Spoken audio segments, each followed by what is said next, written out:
This is the WWE. This is a ball with Zack Ryder. This is the WWE dropping the ball with Zack Ryder. So I was always a fan of Zack Ryder, though. I liked him a lot when he was in WWE. I felt like he was always underutilized. Yeah. I think he was big in their developing their social media plan, right? It was definitely Matt Hardy was an early adopter, but, you know, Zack Ryder, Matt Cardona was the man who mastered YouTube before WWE really understood YouTube. Yeah. So, you know, with his internet wrestling championship belt, Right. he found a way to get himself over. yes. And in a weird way, he was definitely one of those guys The Office did not want to push. He got himself over, and then The Office felt like they had no choice. Then they kind of put him in some dumb gimmicks, you know, like the love triangles that didn't really work because that's not what got him over. He got over because he was, you know, Matt Cardona is a huge wrestling fan. He's a wrestling nerd. He's basically a huge fan of the business. Yeah. And he found, and his passion is what got him over. Right. And then he's in phenomenal shape, and then he could work. I mean, he had everything he needed to do that. So it was strange how they underutilized him and then just kept misusing him. Like he'd take 2 steps forward and then another step back. But I mean, they gave him, he had some moments for sure. Like he had the intercontinental title win here at the Mania that we went to in Dallas. He got a moment with Kurt Hawkins, his partner. You know, they got a tag team title win. You know, the original Edgeheads, because they were basically extras in the beginning. So with Matt Cardona, like Dolph Ziggler, they had no idea what to do with them. Yeah. I mean, do you think that whole Long Island Iced Z was his idea, or was that... I think it was his. Yeah? Yeah. I honestly think everything that worked for him was his idea. Right. I'll go as far as say The Office couldn't do shit for him. Yeah. And he got himself over. I mean, he figured out, you know, the swag and, you know, the belt. He was doing all this stuff, Right. you know, on his own. Mm-hmm. And The Office just like had to try to make it their own. And then the stuff that they were giving him was just kind of lame, you know, and through no fault of his. Right. You know, so I just think he was a victim of making too much money. Mm-hmm. And it's just like, well, I mean, creatively, they're killing me, but I'm making really good money. Right. So when he got laid off, he was forced to go back to what he does best. I mean, there's no reason this is proving it. There's no reason he shouldn't have been one of their top guys. Yeah. But like, he's like, I've got enough money. I think I'll go wrestle in a hotel ballroom. Yeah. Why not? Yeah. Sounds like fun. Yeah. And he's doing it all with no major TV time anywhere at all. Like this is guerrilla marketing at its finest, and he's finding a way. And here's the thing: when he was the internet wrestling champion, he was like the critical.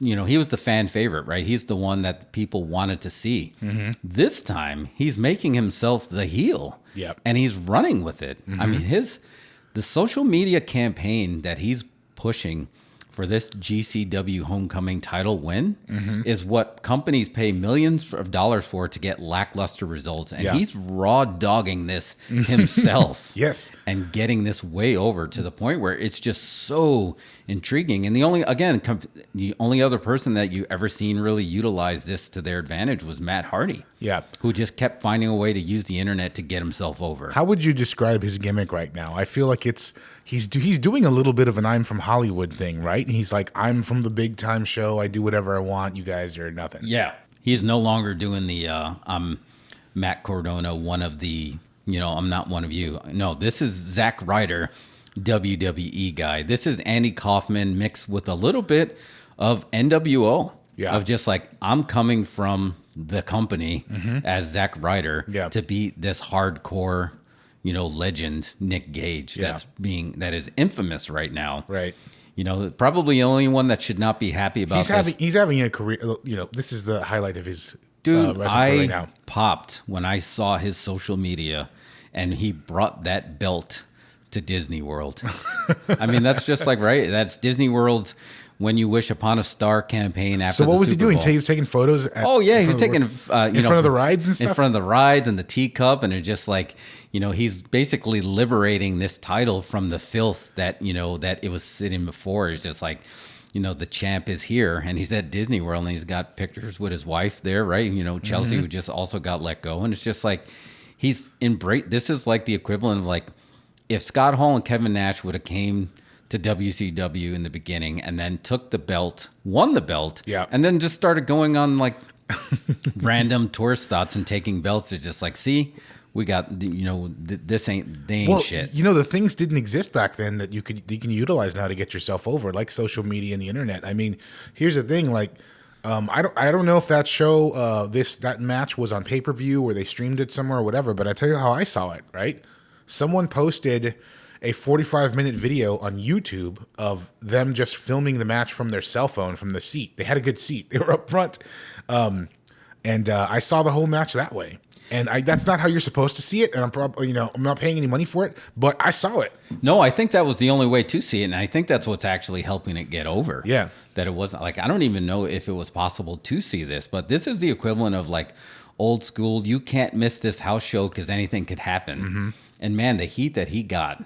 I mean, this was like, remember Hogan turning heel and they filled the ring with garbage. Yeah. And then you had Foley and Terry Funk asking for somebody to throw a chair. Mm-hmm. This is right up there with one of those moments that like it was surreal to see how much stuff was thrown in the ring. Because the first picture I saw was a picture of him all bloody with this belt holding up like a Michelob can or something. I was just like, what the hell happened? The conspiracies are abound already, though, that there were plants in there to start throwing bottles, but who cares? It looked awesome and it worked. No, it really, honestly, it doesn't matter if that was true. I mean, that's fine. That's old school wrestling, right? It's just like manipulating the audience. So, but it's still, he's playing his part to a T. Like taking a picture, with that belt next to like his internet championship belt, even if it was worked, but obviously, spoiler, wrestling's worked. Mm-hmm. Even if that was worked, I mean, he was bloody as hell. He was. He was bloody as hell. I mean, he took those blows. He probably had a lot of pieces of light tube in him. Oh. Had to go to the light tube remover. It was kind of, the match was wild, and it was, obviously Nick Gage, connects with the crowd. They love him. He's a fan favorite, and he comes out to Enter Sandman or whatever. I didn't see what song Matt Cardona came out to, but he had, he definitely had all the fans behind him. But once he opened up that box of light tubes, it started to get wild, and he was breaking them on himself. Yeah. Oh yeah. No. I mean, he's a huge fan of the business, so I think he's willing to do business to realize what's going to get him. And look, he was, wise enough to realize that this is a great opportunity. The only one that should have been upset right now is probably Chris Jericho, because right, they have, at the time of this recording, tonight is the match between Jericho breaking out the Painmaker, and the second labor of Jericho is going to be Nick Gage. Yeah. And you were probably hoping for this type of heat on an episode of Dynamite. Now, I think it's going to have to be a little bit more worked and a little bit more contained, but I mean, this is Atlantic City, man. This is you're on the boardwalk. Anything could happen. Yeah, well, I mean, it is going to be on TNT, so they're not going to be able to go full Nick Gage. They can't kill him in the ring. Yeah, he's not going to be able to die. Helicopter him out of there, but I would imagine they have to play it somewhat safer. Yeah, but will he go into business for himself again and try to murder Jericho? Yeah. That is the question, and that's ratings gold right there. That is the intrigue of just like, is he getting paid enough to not go into business from? But if anyone, Jericho wouldn't have taken this match if there was even a chance that he wasn't. I mean, Jericho, he's no joke. I mean, he was willing to face down Brock Lesnar. Yeah. Right. And just like, so if they started going into business for himself, I think, I'm sure Jericho can handle himself. Yeah. I think Jericho, that's why he probably did it, that he's not worried. But I mean, Jericho, he's another one that's found a way to get himself more over than he's ever been. Yeah. Every time, everything he touches is over. Yeah. So to see Zack Ryder do this at this level with a company that I never heard of Game Changer Wrestling before this. Have you? No. I feel like they must have rebranded from something. Is that what was the name of the company that Nick Gage used to wrestle for in Dark Side of the Ring? Like there was one that he was with. It wasn't Game Changer? Oh, maybe it was. Yeah. Was it? Oh, now I don't remember. I'm not sure. I mean, I've never really got, but man, they're over. Like, people know who they are now. Yeah. I mean, he got that company over. Yes. Because it's just like, if you did like an pay-per-view rematch on YouTube, you'd make some dollars. Yeah, and I think it's great because this lets a lot of folks out there. There's a lot of talented people out there. A lot of people got released. A lot of people that can go. And when they see Matt Cardona go to this no-name, promotion that wrestles in a ballroom and get this much buzz over it, that gets some wheels turning. Yeah, some ideal light bulbs popping over people's heads. Yeah, and I was curious of just like, because he had a deal, right? With like he had a temporary deal, Matt Cardona, with AEW. But I think it was only for like a couple of matches. But we thought for sure he was going to stay there because when he was there, I mean, he got over. It sounded to me like the way he's been talking. I think he's down to not have a full-time contract anywhere just yet. He just did. How many years with WWE? 10. Oh yeah, 10. Yeah. So maybe he's not looking for that. He's got enough. He's got enough in the bank. He's gonna try some different stuff. Yeah. So it was Combat Zone Wrestling that I think he was with. Okay. Oh no, but he did do GCW's Tournament of Survival. I mean, but just to basically have like, Zack Ryder just start declaring himself the king of the death match. Yeah. Basically, he was never accepted as a WWE guy, but like he didn't get over as big as he should have in WWE. But if you leave there, he was still a WWE guy. Yeah. So to have all these MDK huge fans all of a sudden have Zack Ryder go over on Nick Gage. I mean, I don't think it would have took much coaxing to get them to fill that ring with beer. Yeah. Just out of rage. And just to be part of it. I mean, that was always the beauty of pro wrestling, of just like you were able to suspend your belief. Yeah. And it feels like I feel weird calling him Matt Cardona. I want to call him Zack Ryder every time I'm about to say him. But it feels like, that's the real deal, right? It's all about the crowd engagement and getting that real reaction, And I think he has the opportunity now to go back and experiment and try some stuff in some smaller rooms, and to just come in like that and say, no, you're the thing you love, I own it. Yeah. That's mine, and I'm taking to Disney World. Yep. And even the hardcore belt at Disney World. I mean, come on. Oh, yeah. That's what I mean. It was genius for him to take that on a trip to Cal. And just the T-shirt sales that he's probably got, right, with the bloody T-shirts. And like he's got the champ is still here. So he's almost taking a little bit of a Cena line in there to sell that shirt. And I heard that, I think, what was it? Dave Meltzer put out a tweet. He was disgusted by the match. And then they immediately turned that into a shirt, the wrestling company. Just the tweet. Yeah, I mean, it was no joke. I mean, there's, like you said, it's not something that Jim Cornette is going to be endorsing anytime soon. Yeah. No, his rant on Nick Gage coming out on Dynamite was hilarious. He's not a fan at all. No. And here's the thing, that there's one thing that I think he'll never be able to see it because he's just so disgusted with the business as a whole, is just like Nick Gage brings authenticity. Yeah. And that's what most good wrestling is lacking. And that's probably one of Jim Cornette's biggest pet peeves is it's lacking authenticity. Yeah. He's just like those little, he calls them twinkle toes, and there's like those guys don't strike me as someone that you're going to be worried about. Nick Gage has that same aura that New Jack had. It was just like now granted they were going into business for themselves sometimes, but it's just like, that's what real is. That's what real is. And that's why it is, ironically, they're able to tap into what's missing, and what Jim Cornette longs for is just like the fans being able to connect with something that's authentic in a worked environment. Yeah, and also just the way I feel the mentality of the public, the audience has sort of changed. Last night I was going in the YouTube hole, and that old Scott Hall documentary came on. It's like a 20-minute documentary they did for ESPN about, I don't know, maybe 10, 15 years ago. Really sad. He was still banged up. He was still banged up. And they reminded me of something that I forgot or didn't know. But like Scott Hall, like, shot a guy in the head like about a year before he started wrestling professionally. Oh yeah. Killed a guy in a parking lot in an argument over a woman. Yeah. And he got away with it, and no one ever knew about that.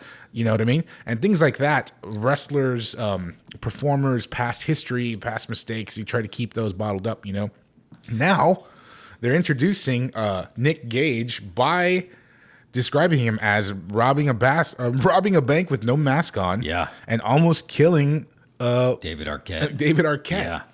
And dying in a death match. And for actually dying in a death match. Yeah. So I mean, look, there's that authenticity. Yeah. You know, it's not the controlled authenticity where what wrestling used to be. Yeah. But I mean, it's uncontained authenticity. And I think that's where, because, you know, now you're going to get ratings because now you're curious. Like you said, there's that part of everybody is thinking what you're thinking. Yeah. Will Nick Gage go into business for himself? And that's what you want to tune in to see, don't you? Yeah. You are going to tune in to see that because you're like, are they paying him enough? Or he might say, I don't care. I'm not in this for the money. Yeah. And then he tries to, you know, that's what you're basically going to tune in to see. 2 questions. Well, you know what? By the time this publishes, it will have happened. Do you want to give us your prediction?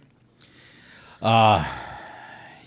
I mean, I think he's gonna get paid enough, you know. And look, he got into wrestling to be a successful wrestler, and he turned the career into he took what he was capable of doing and made the best of it, and then kind of get wrapped up. And we all get wrapped up. Like, well, if you're in the ring, you get wrapped up in that. Like, the crowd will convince you to do things that you wouldn't normally do. Yeah. And some took it to another. But I think at this level, like, this is his shot. I think it's gonna be a match that we haven't seen on AEW before. Mm-hmm.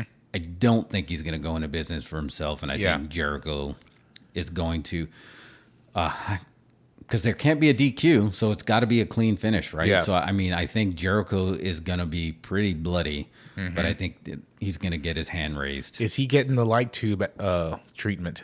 Yes. Yeah. I think we are gonna get a light tube. I feel like Jericho is at the point in his career where he's like, my body can only do this for a few more years, so just beat it up. Yeah. This is it. He's definitely treating his body like a rock and roll star would treat a hotel room. Just beat the crap out of it.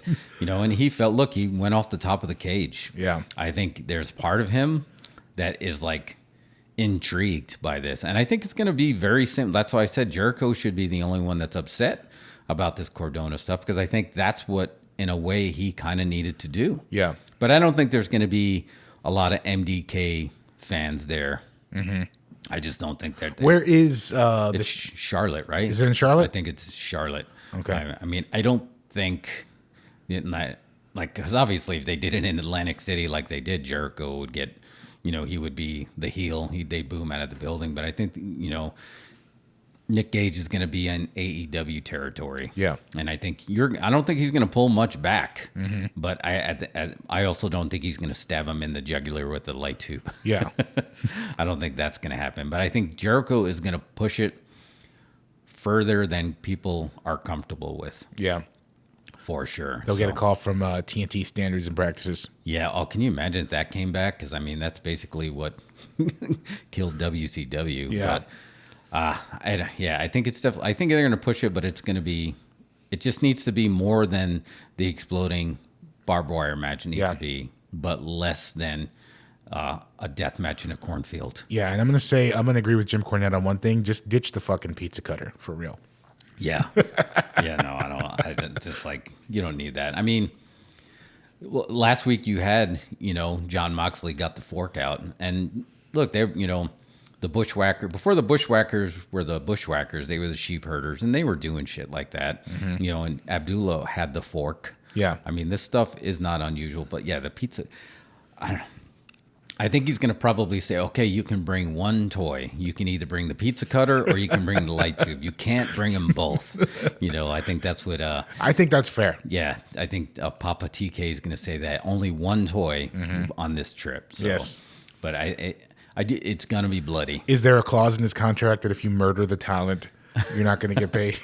Yeah, that would be interesting, right? It's just like, I wonder what the insurance is on that. But no, I mean, Nick Gage, like I said, he's got a career renaissance that if he plays his cards right here, he will have to do less and get paid more. Yeah.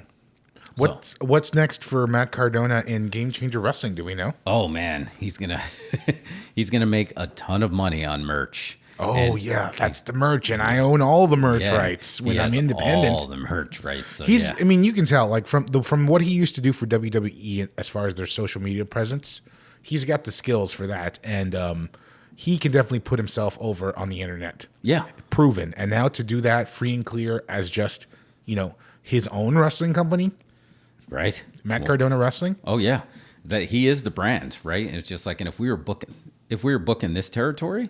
And that was the Game Changer Wrestling. This is where Vince messed up when they toyed with like a shoot that this is CM Punk's last day with the company, and he ends up beating John Cena. CM Punk takes the belt, runs into the crowd, and it's gone. And you knew that was his last day. Yeah. Where they messed up with that is just like, let them leave the company. Yeah.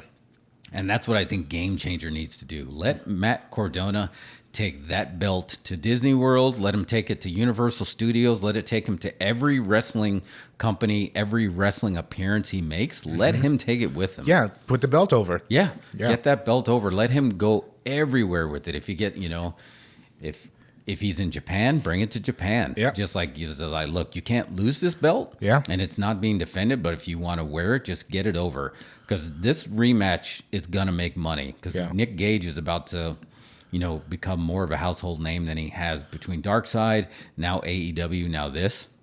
So this rematch is going to make money. Yeah. If I'm Tony Khan and I'm looking at this and we've seen that he's willing to do business, I'm saying, hey, it's just like maybe we let Matt Cardona defend this at one of our shows. Yeah. Just to get that more of an audience in there. I'm thinking that would be good, and does Game Changer do that, or do they keep all the money for themselves? Because it's gonna be a money rematch. Or do we get a Matt Cardona run in tonight? Oh my God! Interrupts the match. Nick Gage ends up losing. Oh my God! And then they got their rematch at the hotel ballroom. Now that's good. Yeah. So it's just like, hey, can we at least just do that run in and do that? And again, and this all comes back to authenticity, right? It's just like now, because you're like, oh man, he's letting them come in. That's what Tony Khan has been doing right. And, everyone talks about everything that he's doing wrong, but that's what he's doing right is he's doing business with these other companies, not worrying that he's going to get the other company over, because it's getting his company over by the authenticity, having a true open door policy that anything could happen on my show. And what he's realized is the brilliance of this is as you help get other companies over and they get a bigger slice of the pie, it's not coming out of his piece. No, it's coming out of Vince's piece. Right. Yeah, exactly. That's exactly it. And, because, Vince used to love to say anything can happen in the World Wrestling Federation, but anything can happen because you're not under contract. It's not happening. Yep. This is like you have people not under contract